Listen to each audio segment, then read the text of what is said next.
कौन मार्ग बताए? भटका हुआ व्यक्ति शिव का नाम लेकर सत मार्ग पर चल सकता है।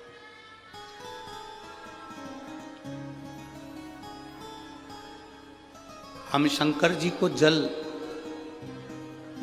कहां बैठ के चढ़ाते हैं?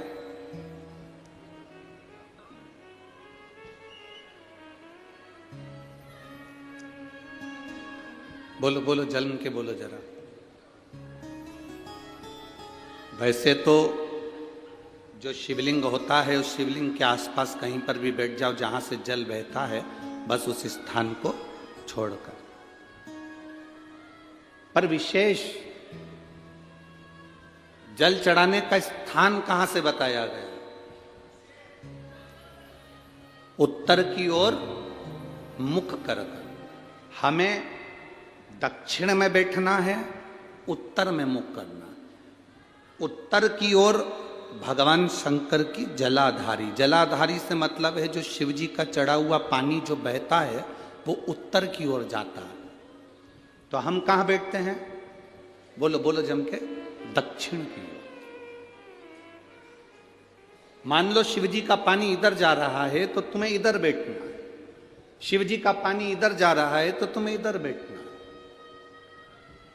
वैसे तो शंकर के शिवलिंग के आसपास कहीं पर भी बैठकर पूजन कर सकते हो, पर विशेष कोई कामना होती है, विशेष कोई मनोकामना है और आपका दुख जब कटता नहीं है, आप हार जाते हो, तब उस समय पर दक्षिण में बैठकर जहां उत्तर की ओर मुख कर कर भगवान देवाधिदेव महादेव को जल समर्पित किया जाए। उत्तर दिशा में ऐसा क्या है कि शंकर जी का जल उत्तर की ओर जाता है?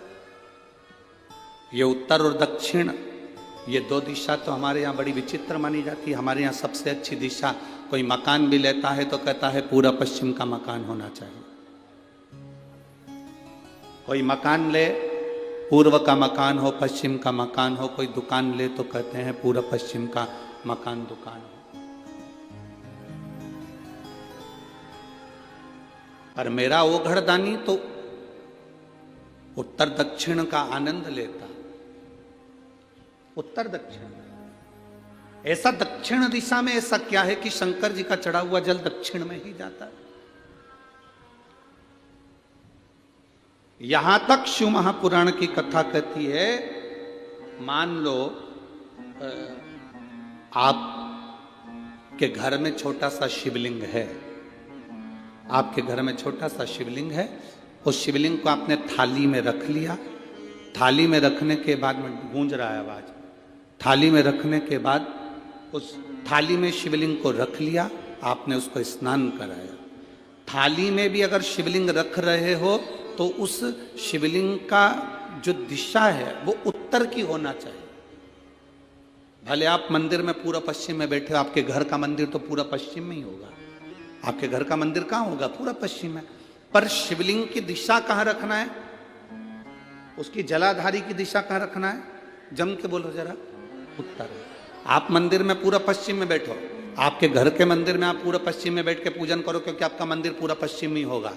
ऐसा कोई घर नहीं जिसके घर के अंदर मंदिर पूरा पश्चिम में नहीं है। आप पूरा पश्चिम में बैठो, पर शिवलिंग को थाली में भी रखो तो उसकी जलाधारी उत्तर की होना चाहिए। आपने अगर स्नान कराया है, शंकर भगवान के शिवलिंग का जल जो आप लेकर जा रहे हो विसर्जन करने के लिए, शिवलिंग का चढ़ा हुआ पानी जो भगवान को हम घर में स्नान कराते हैं, भगवान को घर में नहलाते हैं, स्नान का जो जल होता है उसको हम ले जाकर जब वृक्ष में डालते हैं, उस समय पर शंकर का घर में चढ़ा हुआ जल जब हम ले जाकर उसको डालते हैं वृक्ष में, अगर आपका ध्यान उत्तर की ओर है, आपका मुख उत्तर की ओर है, भले आप जल डाल रहे हैं पर मुख यदि आपका उत्तर की ओर है तो आपकी मनोकामना पूर्ण होती ही है, ये निश्चित है।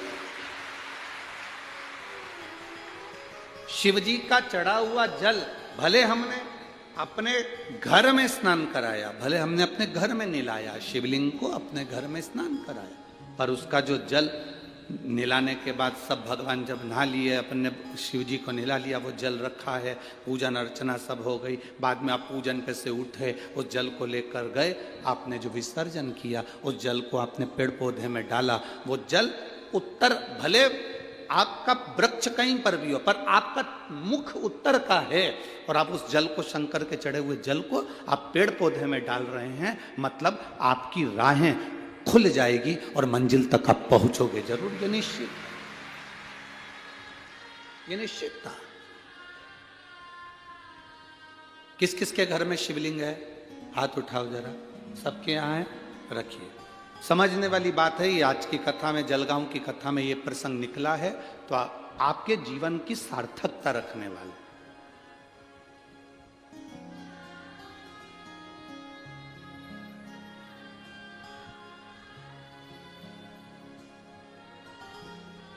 केवल एक दिशा की मूलता रखकर भी हम सुख पा सकते हैं। दिशा की मूलता,